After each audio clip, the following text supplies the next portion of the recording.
بسم اللہ الرحمن الرحیم۔ السلام علیکم۔ ارشد ندیم صاحب نے جیولن تھرو میں گولڈ میڈل حاصل کر کے ہر پاکستانی کا سر فخر سے بلند کر دیا۔ میرا یہ کلپ خاص طور پہ یوتھ آف پاکستان کے لیے اور انڈیپینڈنس ڈے 14 اگست کے حوالے سے ہے اور یوتھ آف پاکستان کے لیے۔ اب دیکھیے، ارشد ندیم صاحب میاں چنوں میں پیدا ہوئے۔ وہ ایک پسماندہ علاقہ بنتا ہے ایک حساب سے، اور ایک غریب ماں باپ کے بیٹے ہیں، لیکن انہوں نے یہ ثابت کیا دنیا میں کہ غربت ہو، جو بھی علاقہ ہو، جو ٹیلنٹ ہے اس پر اگر کام کیا جائے دیانتداری سے، اللہ اس کے لیے راہیں کھولتا ہے۔ ارشد ندیم صاحب نے کہیں امریکہ کینیڈا جا کے ٹریننگ حاصل نہیں کی۔ پنجاب یونیورسٹی لاہور کی جو یونیورسٹی ہے اس کے جمنیزیم میں وہ ٹریننگ حاصل کرتے رہے۔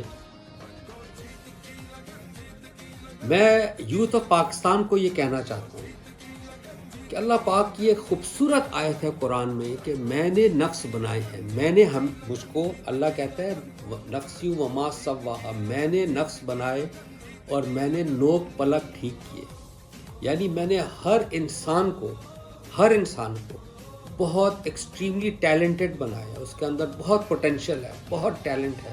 اس ٹیلنٹ کو پہچاننا ہمارا کام ہے، اس کو ایک پہچاننا، اس پر کام کرنا، یہ ہمارا کام ہے۔ اور اللہ قیامت کے دن بہرحال پوچھے گا کہ میں نے آپ کو بہت ٹیلنٹ دیا تھا، آپ نے اس پر کام کیا یا اس ٹیلنٹ کو ضائع کیا۔ سورہ تکاثر کی آخری آیت ہے ثم لتسألن یومئذ عن النعیم، اس دن ہر نعمت کے بارے میں سوال ہوگا۔ ٹیلنٹ ملنا نعمت ہے۔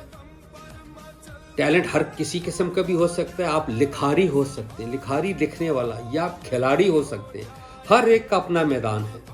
ایک بڑا انٹرسٹنگ واقعہ میں آپ کو بیان کرتا ہوں، علامہ اقبال کے دور کا ہے کہ جب علامہ اقبال حیات تھے تو گاما پہلوان بر صغیر کے اس وقت سب سے مشہور پہلوان ان کے ساتھ تھا، اور وہ ایک سٹیج پر بیٹھے تھے اور مجمع تھا۔ تو علامہ اقبال نے گاما پہلوان صاحب سے کہا کہ آپ کوئی بات کیجئے، اتنی عوام کھڑی ہے۔ تو اس کے بعد بات کرنے کے بعد گاما پہلوان نے، جو کتنا بڑا پہلوان تھا، علامہ اقبال کو کہا کہ مجھے اتنا پسینہ اکھاڑے میں نہیں آیا، وہ ریسلنگ کی جگہ پر نہیں آیا جتنا مجھے لوگوں کے سامنے کھڑے ہو کے اس وقت آیا۔ یعنی ہر ایک کا اپنا میدان ہے۔ علامہ اقبال کا میدان وہ تھا، گاما پہلوان کا وہ ہے، لہٰذا ہم نے اپنا ٹیلنٹ کو ہر صورت ڈسکور کرنا۔ یہ ارشد ندیم صاحب کا سب سے بڑا پیغام یہ ہے کہ he should inspire each one of اس۔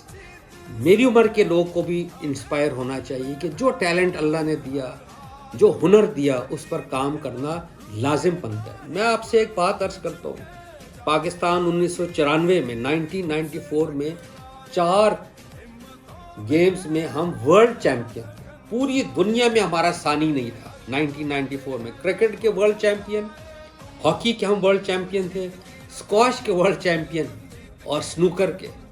یعنی ان تمام کھلاڑیوں نے کوئی امریکہ جا کے ٹریننگ حاصل نہیں کی، انہی گراؤنڈز میں، پاکستانی گراؤنڈز میں ٹریننگ حاصل کی، اسی دھرتی کے گراؤنڈز میں ٹریننگ حاصل کی۔ میں آپ کو یہ پیغام دینا چاہتا ہوں، سب کو، یوتھ کو اسپیشلی، جوان نسل کو، بدظن مت ہوئیے اس ملک سے، ان حالات سے بدظن مت ہوئیے۔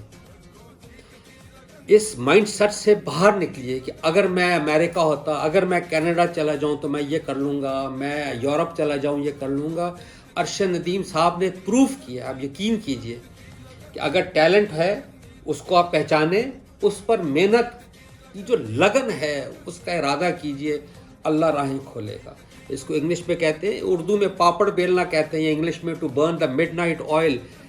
یہ مزاج پیدا کیجئے اور اسی دھرتی سے انشاءاللہ سارے چیمپئن نکلیں گے، بے شک وہ لکھاری ہوں یا کھلاڑی ہوں۔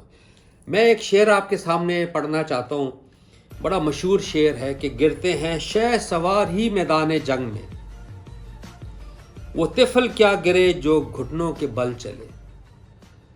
پاکستان پائندہ باد۔